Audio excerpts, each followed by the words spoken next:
¿Ya cargó? Vamos a hacer una...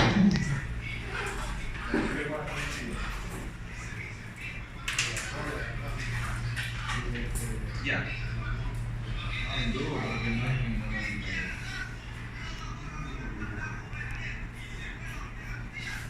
Ya. Primero. ¿Cuántos pulsos ciclos le dejaste? 8 ciclos. Pues 6 segundos. Con un tiempo.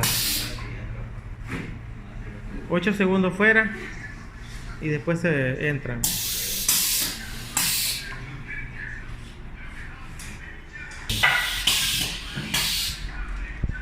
Así.